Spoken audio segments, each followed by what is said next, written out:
Hey there, friends. Welcome to Just the Gems. I'm Branden, and this is my backlog. Well, it's part of my backlog. It's actually scattered all around this room. I should really do a room tour sometime, shouldn't I? Anyway, that's neither here nor there. We're not talking about that. We are here to talk about my backlog. So we're still pretty early on in the year 2023. So it seems to me that I still have a decent amount of time to make a plan and get through as much of this backlog as humanly possible. But if I'm going to be more successful than I've been in years past, I need a plan. So with that in mind, I have written down my top 10 backlog goals for the year 2023. And you know what? I'd like to share them with you, if that's okay. And speaking of backlog, chances are if you're watching this video, you're probably similar to me. You probably also have a backlog approximately the size and girth of Mount Everest. Share with me in the comments below what games you're hoping to get to this year. Let's, compare notes, talk shop. So with all that ado out of the way, let's get into the Just the Gems top 10 backlog extravaganza. Can I really call it an extravaganza? I'm like sitting on the floor in my basement. It's like 60 degrees down here. It's really uncomfortable. It's the tuber life. First up, we have the entire Star Ocean series. Now, to be clear, the entire mainline Star Ocean series. I don't have that blue planet, blue moon, blue lagoon, whatever, on the GB color, or, that other spin-off. We're talking mainline games only here, okay? So the mainline Star Ocean series is comprised of 6 games at this point. First up, we have Star Ocean, The First Departure on the PSP. This is the only version we ever got officially in North America, not counting the digital-only Star Ocean First Departure R, which was released, a couple years ago now on modern platforms. Time is weird, so it feels like it was a year ago, but I think it was probably more like 3. Anyway, next up is Star Ocean, The Second Story. This is the first one that we officially received in North America on the PlayStation. I have this here. It's in great shape. Love PlayStation 1 games in the big cases. Oh, it always felt so good bringing one of these home. I also have Star Ocean Second Evolution on the PSP for good measure. This is basically just a port of the PlayStation role-playing game. I don't think there's anything substantially different. It's presented in widescreen, but I don't know that there's much else different to it. I'll have to research that before I decide which version to actually play. Next up, we have Star Ocean Till the End of Time. This is the third entry, incredibly divisive entry on the PlayStation 2. I played a tiny bit of this, I'm pretty sure, back in maybe college, I want to say. Gosh, I'm old.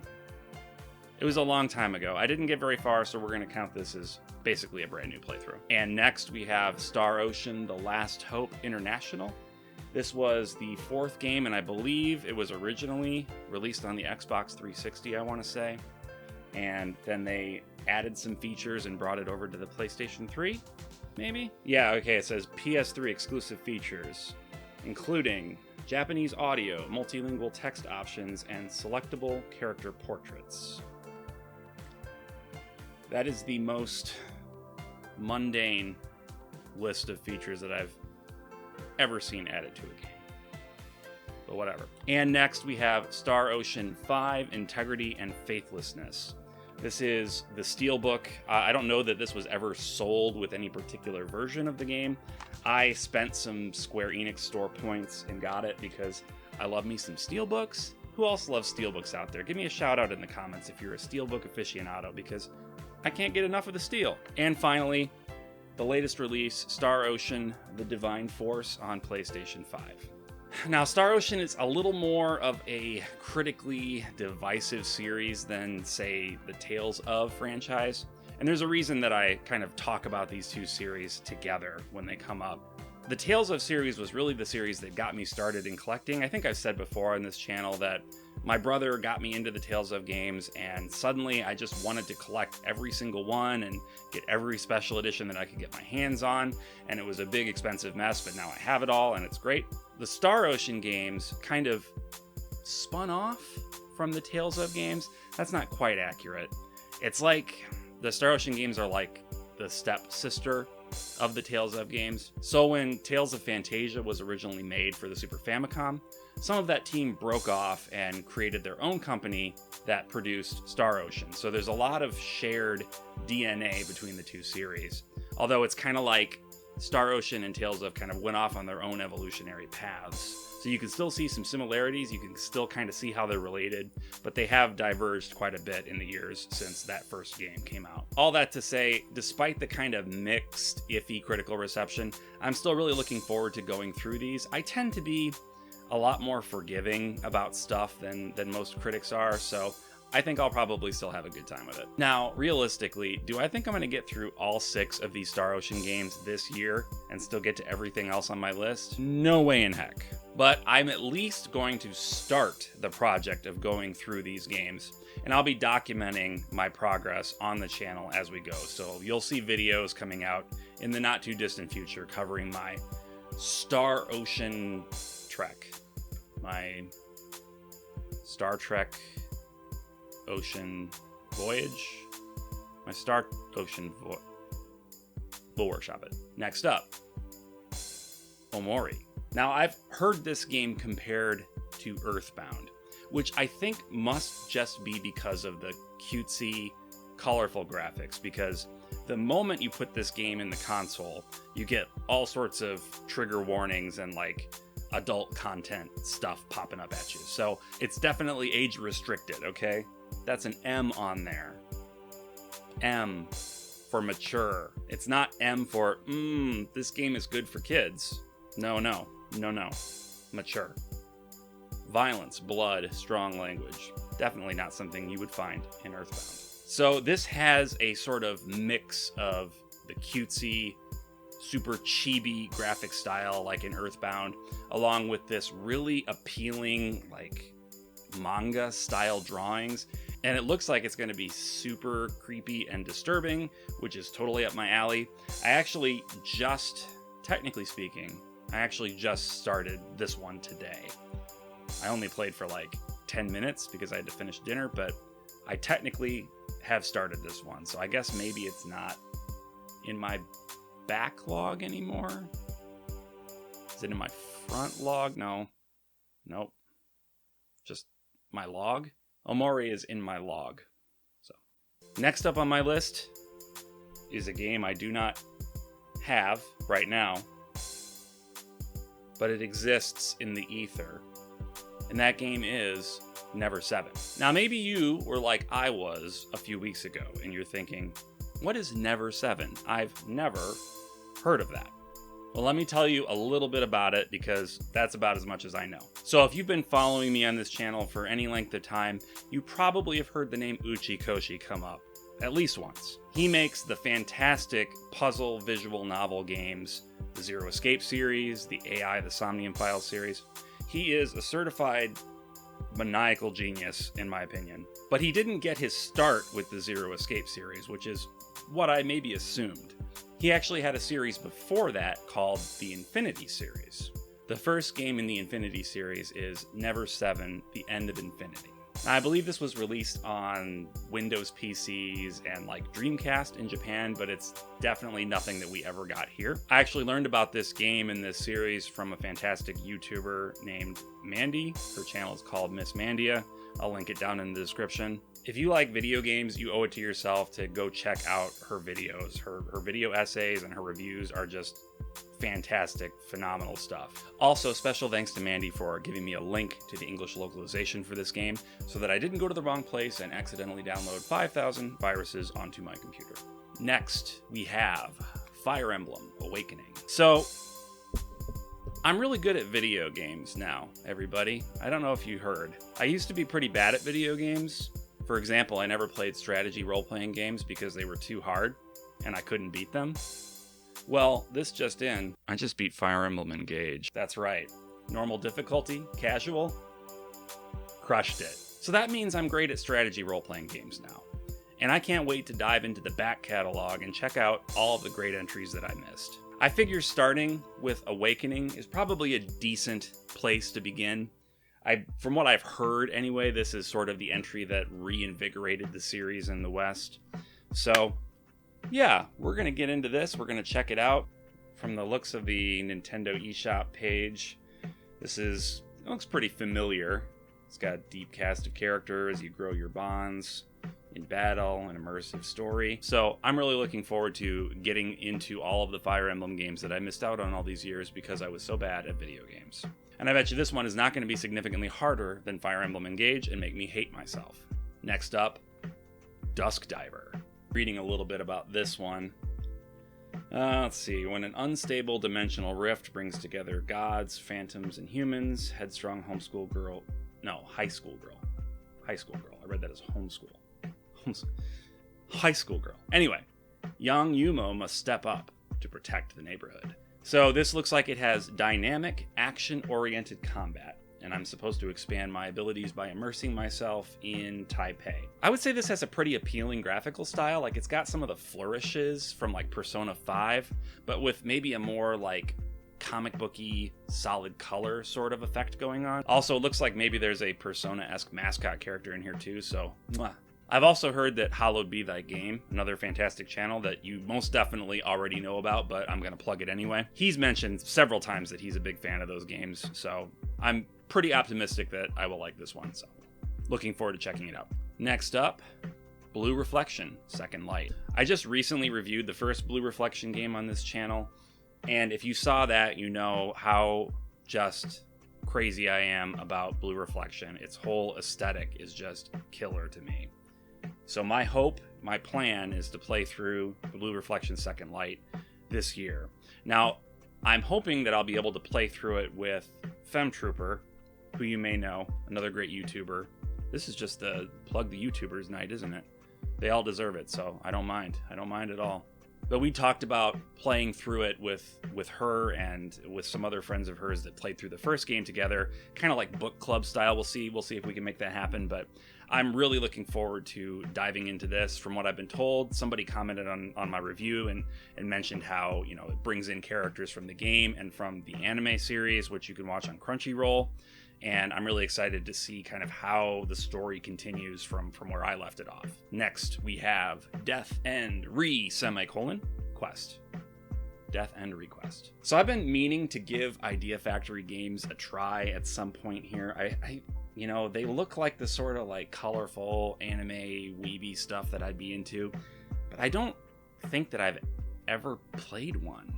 I need to go through the list sometime and see if maybe I did, but I don't know that I ever have. I have several of them in my collection. I don't think I've ever played one.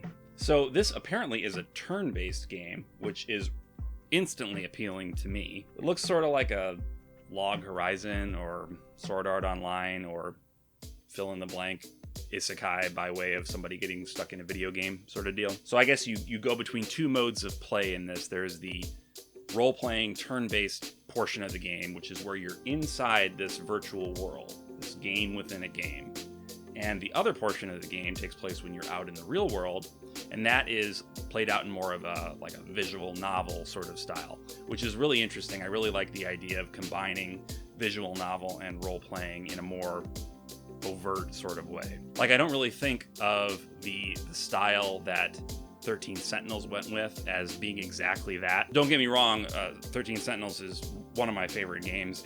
I think it's phenomenal personally, but the way that the gameplay, the strategy sort of battle gameplay was separated from the story, I just kind of don't see that as being the same as I'm hearing this described, which is sort of more integrated into the plot. So I'm eager to see how that works out. Yeah, basically it looks like someone that you know is stuck in this game and you have to play it and somehow get the perfect ending in order to free that person. So run-of-the-mill stuff. I'm hoping that there's some interesting plot points along the way. The eShop page has Beyond Belief Factor Fiction as one of its section headers here, so I'm immediately on board. Give me some more of those Jonathan Frakes feels, please. Okay, this one is long overdue.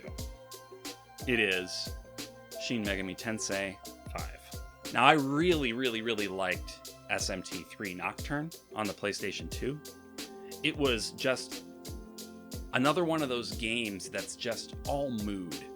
I was asked by someone to describe the storyline of SMT3 Nocturne, and I sort of had a hard time doing it in a way that sounded compelling, like boy gets turned into a half demon and lives in a post-apocalyptic world and ... It's not even so much that it was a bad story. The story was fine, but the thing that really invigorated the storytelling was the mood. Like, it was such a moody, dark, atmospheric game. And I just loved that. Like, I just ate that up. I think from what I can tell, this one looks a little bit more like that than SMT4. Now, admittedly, I didn't get very far in SMT4. I got to, I don't know, maybe 4 hours in when you're in Tokyo, and I got lost on the map because you're just a little, like, icon moving around the map. And I got lost, had no idea where I was supposed to go next, and I banged my head against that wall for an hour or two, and then I gave up and put it away and never went back to it. So maybe the mood sort of shifted in that direction at some point later in the game. Don't know. I'll probably never find out at this point because I've got too many other games to get to. I'm fairly certain that SMT5 was part of the original Nintendo Switch announcement trailer, like before the Switch came out. I'm pretty sure that they were teasing this game. So it was definitely a long time coming, and I was definitely excited to play it.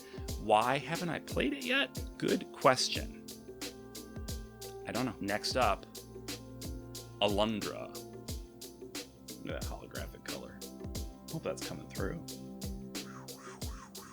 Yeah, I looked for a long time before I found a nice copy of this game that came with the beloved Working Designs map, which upon receiving it is like, it's just a little paper map.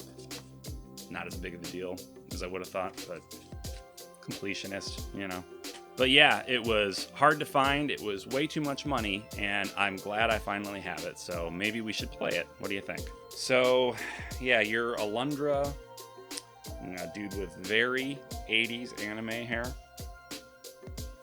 And you have the ability, it looks like, to enter people's dreams, so you try to help the villagers around you with their problems. And then I guess the game starts to get into some really heavy, trigger warning-y type stuff. It seems to be a sort of action RPG puzzler with some platforming thrown in, which I'm not crazy about platforming in that style of game, but I'm hoping that it's not too much and that I don't get too frustrated, because controllers ain't cheap, and I will throw a son of a gun. I will. I also picked up Alundra 2, which I've heard has basically nothing to do with the first one and is also not very good. So, here it is. And finally, the last entry on my backlog extravaganza, if that's what we're calling it. Lost Odyssey. I need to play an Xbox 360 game. I have never played an Xbox 360 game. I need to justify my purchase on Facebook Marketplace of an Xbox 360. And honestly, if I'm going to play an Xbox 360 game, it should be a Hironobu Sakaguchi Xbox 360 game, right? There are people out there that joke that this is the real Final Fantasy 13, since, you know, most people hated that one, I guess. I was kind of indifferent. I've played it a couple of times, and I think it had a lot of potential, and it doesn't matter anyway. To be honest, I am excited to see what Sakaguchi would have done with this sort of fantasy setting if the reins of the series hadn't been taken away from him, if he hadn't been forced to fall on his sword in penance for the Final Fantasy movie. Anyway, that's it. Those are the games I'm hoping to tackle this year. What do you think? Am I crazy? Am I going to get through even half of this? I hope so. I see videos that folks are putting out, like, these are the 20 games I played and beat last year, the 25 games, the 30 games I played and beat last year. That just sounds mind-boggling to me. But I think if I really buckle down, stick to this pile, I will be able to do it. Or at least come really darn close. Anyway, once again, let me know what you think. Please like the video. Please subscribe. I really appreciate you tuning in, watching my videos. It means so much to me. And until next time, bye.